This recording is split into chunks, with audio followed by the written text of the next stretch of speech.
welcome to the place. This is the place where atheists hang out. It's true.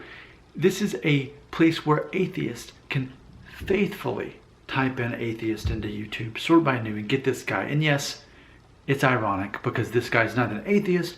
However, I lead atheists in conversation.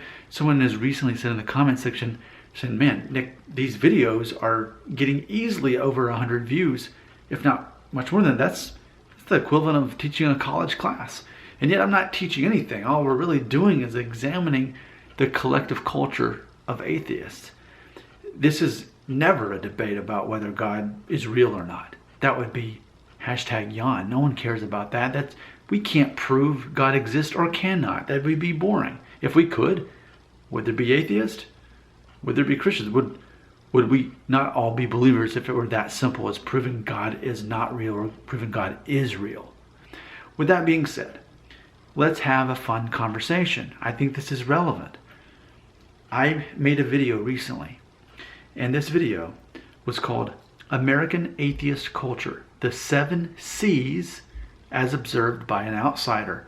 And so if you haven't checked out that video, what I've done in making dozens of these videos is we can look at the collective culture of atheists based on the comments that come in. It's a very predictable sort of thing. Like, for example, a personal challenge I have for any atheist watching my videos, I basically dare you to leave a comment in which you're not implying that I am one of the following: ignorant, immoral, or wrong. If you can leave a comment without trying to imply one of those things, we might actually be able to have an intelligent conversation. So that's what that video was about. So here's a comment that I received.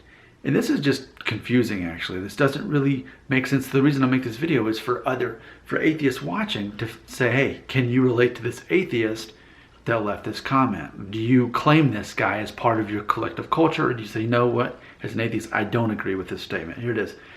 His screen name is simply JB. And this is his comment. Quote, you should have said in your title, as observed by a dogmatic Christian believer. If your observations are true, so what? Keep in mind, like yourself in surveys, consider atheists to be lower life forms than rapists and pedophiles, which is pretty sobering given the fact that prison systems have a far proportion of believers than non-believers. So I'm not exactly sure what your observations lead your thinking to other than something negative. Okay, we have to artificially create community. Even if true, big deal. End quote. So he goes on talking about how he likes my other videos better, but let's focus on that. So an assumption is being made by an atheist. And going back to the comment, the atheist is assuming, I'm going to quote it, it says, keep in mind people like yourself in surveys consider atheists to be lower life forms than rapists and pedophiles. End quote. So let's just talk about that. Well, let's make it personal. Do I personally believe that atheists are, quote, lower life forms than pedophiles and rapists? Absolutely not. And just to explore that a little bit further, on a moral level, do I see atheists as somehow less moral than rapists or pedophiles? Absolutely not. As far as who's a bigger threat to society, absolutely rapists and pedophiles. I don't care what they claim to be their religion or that they claim to be atheist. I don't care what they claim, but what they are doing is the problem. Who cares what they believe? So I immediately disagree with that statement. But here's ultimately where it leads the conversation from here. Here's what it makes me think of. Ultimately, I've made it very clear that I do not believe atheists are less moral than, not only do I not believe that they're less moral than rapists or pedophiles, but specifically, if we're playing the moral game, then atheists in general, are they less moral people than anybody else? I'm going to actually say there's no differentiation necessarily. So we could be comparing just about any kind of person to an atheist, and I'm not necessarily going to say that the atheist is less moral than the Christian. I don't follow that bit of logic. But so that's the end of the conversation. There's a 5-minute video about that.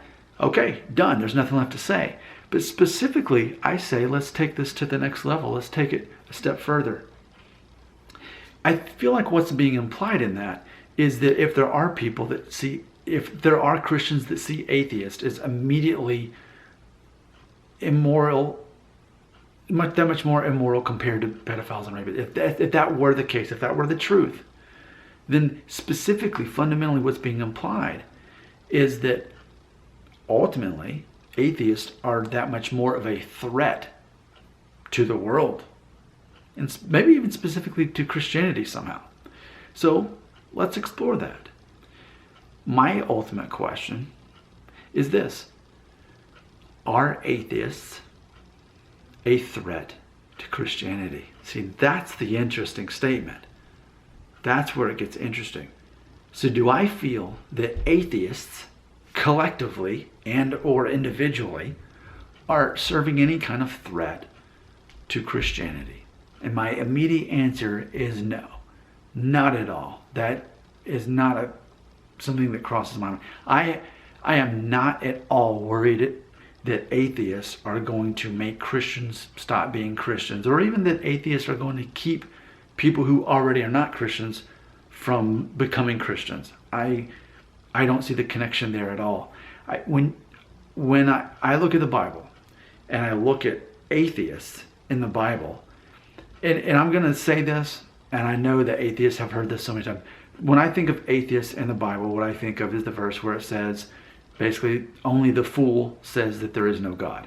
So, I know that's an easy jab at atheists. Oh, you're an atheist, you're a fool. I'm not saying it for that reason. I'm saying it because when I think of atheists in the Bible, that's what I think of. But specifically, if I think that anyone was a threat overall to Christianity, it would definitely not be an atheist. It would be a Christian who is a hypocrite. It would be a Christian who claims to be someone teaching about love and loving your neighbor as yourself and that sort of thing, but then takes advantage of people. So that's where it gets tricky, because, well, we could really get complicated and say the same thing about atheists. As far as, well, aren't we all supposed to be kind to others and love neighbors as ourselves, whether we're Christians or not? It seems like that's a pretty good principle that even atheists could adopt from Christians. I mean, is that not a good rule to live by? So ultimately, we're still kind of going on some kind of moral code that is based on us being kind and not being some kind of hypocrite. But specifically, when we look at the Bible, when we look at what angered Jesus specifically, we see that what really seemed to bother Jesus and make him angry was when people claimed to love God, but then based on how they treated people, that was not evident. What seemed to anger Jesus is when people claim to be believers, yet specifically use their faith or their religion to actually take advantage of people. That seemed to be the main issue. But when you look through the Gospels in the Bible, I don't really see Jesus concerned really at all about atheists. Granted, he was teaching them about God and teaching them about eternal life. That goes for everybody, whether they were, whatever their belief system was before that or not. But as far as singling out atheists, I don't see why Christians would do that. Why a Christian would at all feel threatened. I think for a very insecure person, they might think as a Christian, oh, well, atheists are the enemy. But for me, that just doesn't even make sense. In my mind, atheists and Christians are not the opposite of one another. The opposite of a Christian is someone who's claiming to be a Christian, but in their heart, not acting upon it. They're taking advantage of people, they're hurting other people, they're oppressing other people, and that sort of thing. If I need to say this, I'm just going to say this, because I always try to beat people to the comment section and certain things. Some people say, well, Nick, okay, well, based on what you said, are you not a hypocrite? Because come on, Nick, you make money from your ads. You've said it before, you make thousands of dollars a year from your ads. Yeah, and so does every other YouTuber. We could look at very popular atheist YouTubers. They probably make a lot more money than I do. Does this mean I'm only making these videos for money? No, of course not. I enjoy making these videos. I think there's a certain challenge involved for a Christian to make videos for an atheist where I refuse to debate the existence of God. I think that's interesting. And it is challenging, not only for me, but for the viewer. So if we're going to single me out for making money from the ads, we're going to have to look at atheist YouTubers. We're going to have to look at every YouTuber because, and you heard it first from me, you look at a YouTuber who has 10,000 subscribers, they're making an estimate of $500 a month. So you do the math from there. But again, the basic formula, 10,000 subscribers equals $500 a month. Now between this channel and other, I do have 10,000 subscribers and growing. So I don't think we can really single me out for admitting that. If anything, do you want to condemn me for my honesty to admit that YouTubers make money? But we can't assume that that's the reason we do it. It's just like any form of work. Can you enjoy your job? Yeah. And yes, you happen to get money for it. But it doesn't mean you only do it for the money. You enjoy what you do too. So there you go. Ultimately, it's this simple. As a Christian, I do not feel at all threatened by atheists. At all. I do not believe atheists are going to steal Christians away or keep people from believing. I think there's so much in the world already to keep that from happening. I think the biggest threat to Christianity is those who profess to believe, but based on how they treat other people, they are actually the ones hurting the cause of Christianity. As far as atheists go, and I've said it before, I think that atheists are such poor salesmen that it's not even a thing. I'm a salesman for a living. I know how to cater to people, what they're looking for in a product or a service. You have to assume that they all have some kind of different reason for wanting the product or service. And something that atheists just don't have the capacity to do is to say, wow, so what is his, ultimately, for lack of a better, what's his weakness? And what atheists tend to do, especially on this channel, they want to assume that I'm going to be offended if they call me ignorant, immoral, or wrong. And I've said it multiple times. I told you, look, if you want to know my weakness as a Christian, if you want to know the thing that sort of serves as a struggle in my faith, it's actually this. And what's funny is atheists refuse to address this. I'm giving you my secret and you're doing nothing with it. Here it is again. It's the concept of the fact that human beings were given free will.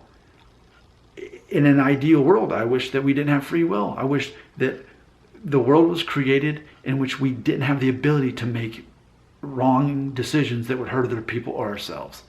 Where basically, yes, we would just be loving robots that were happy and pleased each other and pleased God, and that was it. I wish it could be that simple. I wish we didn't have to learn this lesson of, oh yes, we are born in a fallen world. See, it seems like this whole problem could be prevented. But atheists don't want to talk about that in the comment section. I'm giving you my weakness. Remember, well, I'm a lot older than you, but when I was a kid, Mike Tyson's Punch-Out, there was King Hippo. And he was the hardest to beat until you figured out his secret. And that is he had a bandage on his belly. And if you'd barely punch his belly at the right time, it would stun him. And you could beat him that way quite easily. I'm telling you, here's the Band-Aid. It's right on my stomach. But atheists aren't following that logic. And see, that right there tells me atheists are not good salesmen. You do not know how to cater to, and I've made this video too, I've already talked about this, that atheists are so focused on trying to sell truth instead of selling hope, which is what Christians do. So I say in the end, if you're trying to sell truth, good luck. Truth is relative. Hope, it's not that easy to prove until it's too late. Your comments belong right here.